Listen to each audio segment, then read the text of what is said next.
بسم الله الرحمن الرحيم كلنتي وعن داوديال kusoo dhawaada wararkii ugu dambeeyay gudaha Soomaalida iyo caalamka qodobada daawadoontan waxa qayb ka ah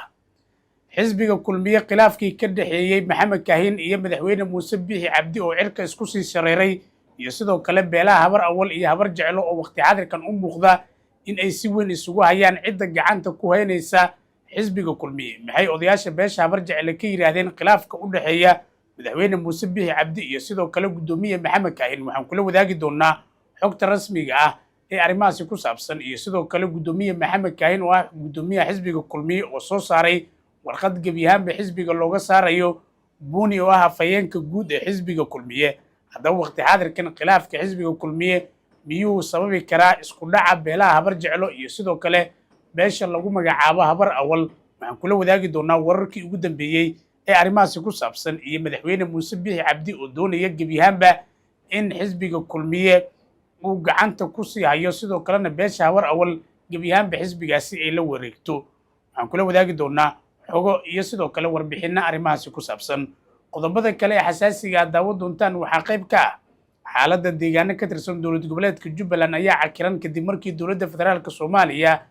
ciidamo ka tirsan nabad sugidda ay ka dejisay gobolka Gedo Axmed Madoobe isaguna ciidamo ayuu ku soo gurayaa qaybo ka tirsan gobolkaasi si gaar ah degmada Doolow xiisadda Jubbaland iyo dowladda federaalka Soomaaliya ayaa mar kale cirka isku shareeraysa xilli madaxweyne Xasan Sheekh Maxamuud gebiyahanba uu go'aan ku gaaray dhismaha New Jubbaland cusub kadib markii lagu fashilmay wadahadaladii u dhaxeeyay Axmed Madoobe iyo madaxweyne Xasan Sheekh Maxamuud waxaan kula wadaagi doonaa xogta rasmiga ah ee arrimahaasi ku saabsan qodobadaas iyo wixii kale nagu soo kordha ayaa daawo doontaan balse marka hore soo dhawaada laagsaar muuqaalka la wadaag saaxiibadaada kaliya safarkeena adiga ayaa ka dhiman rasuulka saar oo subscribe inoo saar channelka mahadsanidin waagaag aynu ku bilowno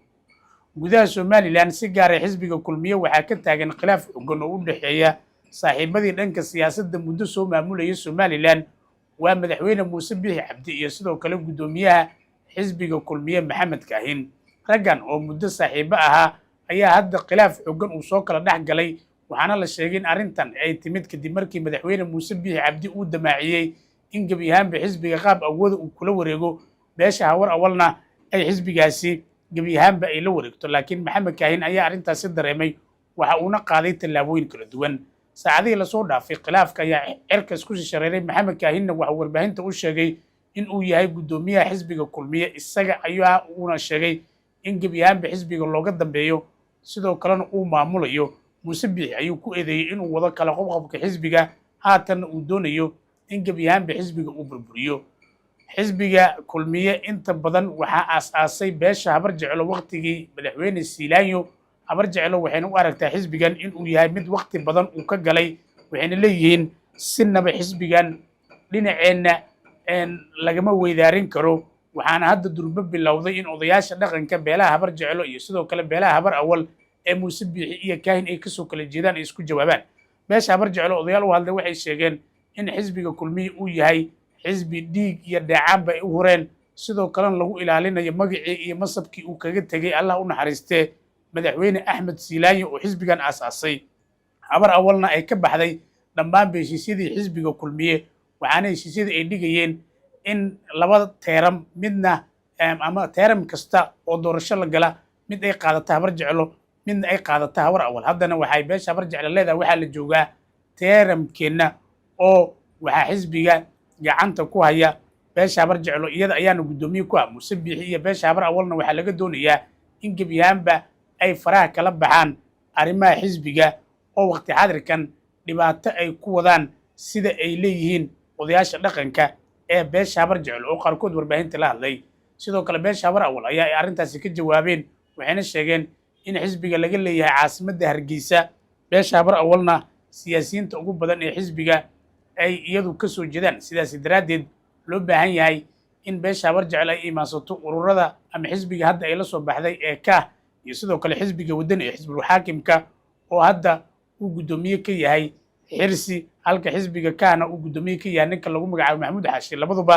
waa habar jeclo xisbiganna isla habar jeclo ayaa gudoomiye ka ah oo waxaa ka ah Maxamed Kaahin oo ay muddo dheer saaxiibo ahayeen madaxweyne Muuse Biixi Cabdi arrintan ayaana waxay u muuqataa khilaafkeeda mid cirka uu isku shareerayo waxaan leeyahay beelaha habar jeclo iyo sidoo kale habar awal hadda waxay u muuqdaan in arrimahan ay si toosa isugu fara saari karaan inkastoo ay jiraan waanwaan xooggan saacadihii lasoo dhaafay khilaafku waa sii kordhay kadib markii warqad ka soo baxday guddoomiyaha golaha dhexe ee xisbiga kulmiye maxamed kaahin lagu sheegay in xilka laga qaaday sidoo kalena gebiyahaanba xisbiga laga eriyey buuni oo ahaa afhayeenkii guud ee xisbiga kulmiye kadib markii lagu eedeeyey musuq maasuq isku dirka xisbiga gudihiisa iyo inuu jebiyey shuruucda iyo xeer hoosaadka u degan xisbiga kulmiye wararka qaar waxay sheegayaan in khilaafka maxamed kaahin iyo muuse biixi soo kala dhex galay uu ku leeyahay madaxweyne cabdiraxmaan ciro oo ah waqti xaadirkan madaxweynaha somalilan sidoo kalena xisbigiisa ay yihiin xisbul xaakimka wadani waxaana la leeyahay cabdiraxmaan ciro waxa u arkaa xisbiga kulmiye inuu yahay xisbi weli awood badan saameynna kule gudaha somalilan waxa uuna doonayaa in gebi ahaanba xisbigaasi laga takluso inkastoo ilaahay haatan xogaan ay yihiin kuwa aan si dhaba loo caddayn karin haddana xukuumadda cabdiraxmaan ciro ayaa la rumaysan yahay in muuse biixi iyo maxamed kaahin ay u aragto labada nin ee kursiga ka ridan kara ama mucaaradada adag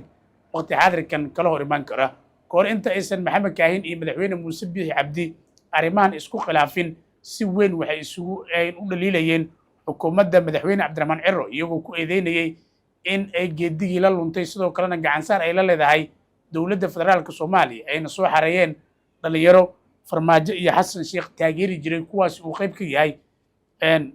saxafiga lagu magacaabo cabdirasaaq teraa oo bandhigyo kala duwan ku qabanaya gudaha magaalada hargeysa ee caasimadda somalilan laakiin hadda wax kasta ay way isbedeleen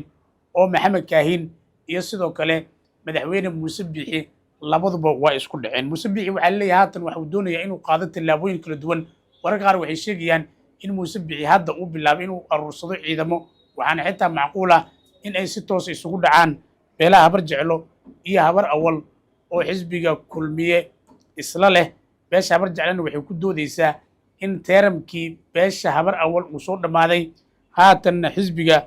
uu ka tartamayo maxamed kaahin inkastoo xitaa beesha habar jeclo gebi ahaanba aysan doonin in xisbiga kulmiye uu soo baxo ama dalka uu hogaamiyo haddana waxay doonayaan in maxamed kaahin halkaasi ay ku ilaaliyaan qaar ka mid a odayaasha dhaqanka beesha habar jeclo warbaahinta la hadlay waxay sheegeen ama eedayn u joodiyeen madaxweyne muuse biixi cabdi waxayna yidhaahdeen 7 sano ee uu somalilan xukumayey waa uu ka macaashay lacago badan oo musuq maasuq ayuuna lunsaday wiilashiisii ayuu ganacsato ka dhigay halka maxamed kaahinna maanta aysan waxba gacanta ugu jirin oo uu yahay nin baahan isaga iyo carruurtiisa tani oo ka dhigan ayaa leeyahay in beesha habar jeclo waqti xaadirkan ay u bareerayso muuse biixi oo waqti xaadirkan ay si toos u aflagaadeynayaan halka beesha habar awal iyaguna digniino kala duwan ay soo saarayaan odayaashooda dhaqanka iyaga oo uga digayo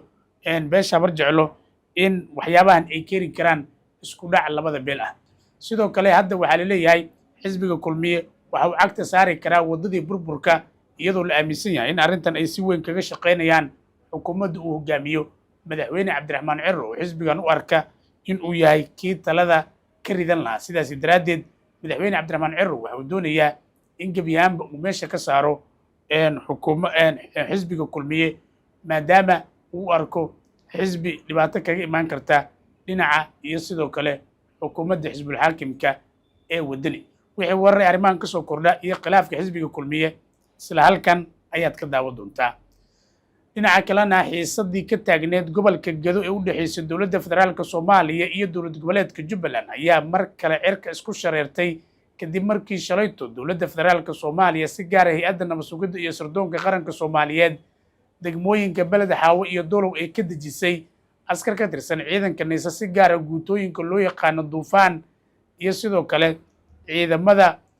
onkod oo ka tirsan hay'adda neysa ciidamadan inkastoo aan la ogeyn ujeedka rasmiga ee loo geeyo Dolow iyo Beled Xaawo haddana waxaa la aaminsan yahay in madaxweyne xasan sheekh maxamuud uu waqti xaadirkan damacsan yahay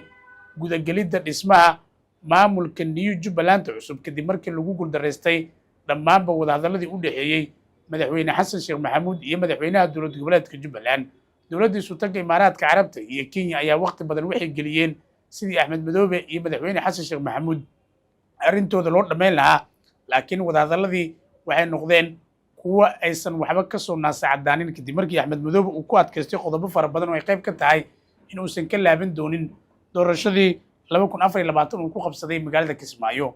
intaasi kadib wadahadaladii waa lagu kala tegay waxaana madaxweyne xasan sheekh maxamuud gebi ahaanba uu joojiyey in wax xiriir uu la sameeyo madaxweynaha dowlad goboleedka Jubbaland iyadoo markaan wixii ka dambeeya dowladda madaxweyne xasan sheekh maxamuud la aaminsan yahay inay guda galayso dhismaha New Jubbaland cusub waana mid keenaysa in doolow iyo buulo xaaba la geeyo ciidamo ka tirsan hay'adda NISA. wararka qaar waxay sheegayaan inay jiraan wafdi badan oo dowladda federaalka Soomaaliya ka socda kana soo jeedo gobolka Gedo qaybna uu ka yahay xitaa taliyaha ciidanka NISA Mahad Maxamed Salaad dhawaan inay gaari doonaan magaalada lagu magacaabo Garbaharey halkaasi oo laga dareemaya qabanqaabada soo dhaweyntooda. Axmed Madoobe arrintan waa uu dareensan yahay durbana waxa uu qaaday tallaabooyin kala duwan ciidamo ayuuna doolow ku soo guraya oo uu ka keenay deegaano ka tirsan isla gobolka Gedo. wararka qaar waxay sheegayaan in ciidamo laga keenay xitaa Mandheera iyo Itoobiya oo isugu jiro New Police iyo ciidamo Jubbaland ay tababaratay ay soo gaareen magaalooyin ay ka mid yihiin Luuq, Garbaharey iyo sidoo kale degmada lagu magacaabo Buulo Xaawo agaarkeeda. arrintan oo ka dhigan ayaa leeyahay in mar kale uu cirka isku shareeri karo khilaafkii u dhexeeyay dowladda federaalka Soomaaliya iyo dowlad goboleedka Jubbaland. Axmed Maxamed Islaam Axmed Madoobe ayaa waqti xaadirkan wuxuu ku foogan yahay sidii magaalada Kismaayo ugu qaban lahaa shirka golaha mustaqbalka Soomaaliyeed oo ay ku midaysan musharaxiinta u taagan xilka madaxtinimada Soomaaliya iyo sidoo kale madaxda Jubbaland iyo Puntland. shirkaasi ayaana maalmihii ugu dambeeyay arrimaha ku saabsan waxaa looga hadlayay magaalada Abu Dhabi ee dalka Sultanka Imaaraadka Carabta halkaas oo ku sugnaayeen madax uu ka mid yahay Axmed Madoobe Siciidan iyo Shariif Sheekh Axmed. waxaana la sheegay in kulamadii ugu dambeeyay go'aan lagu gaaray in shirkaasi lagu qabto magaalada Kismaayo ee xarunta ku meel gaarka ah dowlad goboleedka Jubbaland. wararka qaar waxay sheegayaan in Axmed Madoobe Siciidan iyo musharaxiinta mucaaradka ay qaadi doonaan tallaabooyin ay qayb ka tahay inay qabsadaan doorashooyin barbar socda midda dowladda federaalka Soomaaliya ay doonayso in dalka ay hirgeliso. xasan sheekh maxamuud culusow waxa uu dhiman in ka yar 5 bilood walina waxa uu ku dhagan yahay in dalka ay ka dhacayso doorashooyin qof iyo cod ah laakiin mucaaradkii waa ay diidan yihiin qaar ka mid ah madaxda maamul goboleedyada waa ay muddo dhaafeen. Jubbaland iyo Puntlandna arrintooda kol hore ayay cadeysteen oo xiriirka ay u jareen dowladda federaalka Soomaaliya lamana oga siyaasadda Soomaaliya iyo halka ay ku dambeyn karto. waxaan leeyahay xasan sheekh maxamuud waxay u badan tahay in waqtiga uu ka dhamaado isagoo oo waxa aan ka gaarin arrimaha doorashooyinka. guud ahaan intaas ayaan kusoo gabagabaynayaa wararkeennii ugu dambeeyey gudaha Soomaalida iyo caalamka ilaa dhamaadka haddii aad soo gaartay waxaan ku xusuusinayaa inaad channelka subscribe inoo saarto qaybna aad ka noqoto saaxiibada ku xiran